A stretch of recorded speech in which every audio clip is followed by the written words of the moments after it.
My name is Daniel Firdaus Pindirin with metric number 255086. In this video, I'll be presenting the case of Wong against public prosecutor. The appellant was tried and convicted for his daughter's murder. The appellant was in bed with his daughter on 7 August 1963 when he asked his daughter to massage him. Later on that night, the wife overheard the daughter, who seems to be in suffering, screaming out. When the appellant's wife entered the room, she discovered the bed was moving and the appellant pulling his trousers on. The incident was reported to the police by the wife. When they returned home, the daughter was nowhere to be found and the appellant was arrested. The body of the daughter was discovered in a well near the house 2 days later.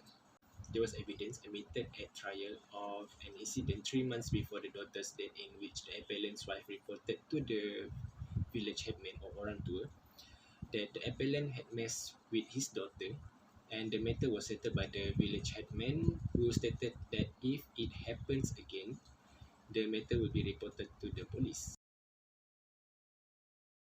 The main issue on appeal was whether the evidence of the above incident as well as evidence of a similar incident that occurred shortly before the daughter's death was properly admitted. The counsel for the appellant contended that the evidence of the incidents which suggested an incestuous relationship between the appellant and his daughter amounted to evidence of bad character and was therefore inadmissible. Furthermore, it was argued that even though such evidence was admissible, the trial judge should have used his discretion to exclude it because its prejudicial effect outweighs its probative value.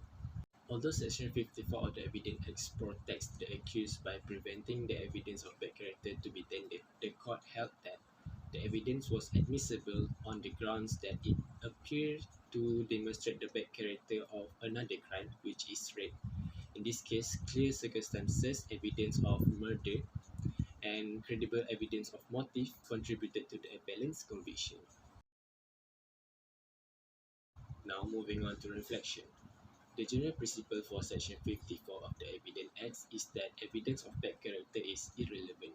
In the case of PP against Chu Chuan Wong, where the judge ruled that the prosecution questions on whether the witness was a gangster, if replied affirmatively, will be evidence of bad character and such evidence will be inadmissible.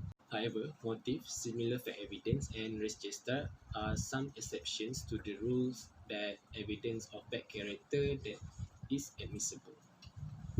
According to Section 8 of Evidence Act, any fact that indicates or constitutes a motive or preparation for any fact in issue or relevant fact is relevant. So in my view, I agree with the decision made by the trial judge since the said evidence can be considered as circumstantial evidence, as in this case, the appellant murdered his daughter to cover up the fact that he had raped his daughter after the appellant noticed that the wife went out without notifying him. The appellant predicted that she will report the rape incident to the police and her daughter will be an important witness if the police investigation is conducted. Thus, it was a clear evidence of motive and should be considered admissible in court. The judge is right in not using his power to exclude the evidence on the grounds that its prejudicial effect will be detrimental in relation to its probative value. Now moving on to recommendation. In my honest opinion, Section 54 of the Evidence Act should be amended to include illustration to clarify how this section can be applicable since there are few exceptions for evidence of the character to be admissible in court. Therefore, rather than reading the court decision on how to interpret Section 54, it will be more appropriate to include illustration in this section to illustrate how to apply in this section into a real case. Furthermore, describing the gist of the section by reading through Section 54 on the surface is extremely difficult to understand. Thus, the legislator may insert a new proviso or illustration to expand the section gist or to simplify the wording in the section to make it more understandable. Aside from that, it will be recommended to enact a new section stating that if a bad character has been documented, it can be brought up to the court right away. For example, in this case, the village headman has resolved the matter reported by the wife.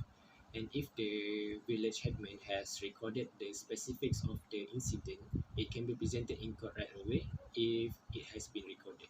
Moreover, if there is evidence of the accused bad character, the trial should be done in a closed court to prevent the accused from being humiliated and under pressure by having to testify in front of the large audience. In conclusion, Section 54 of Evidence Acts provide two shields.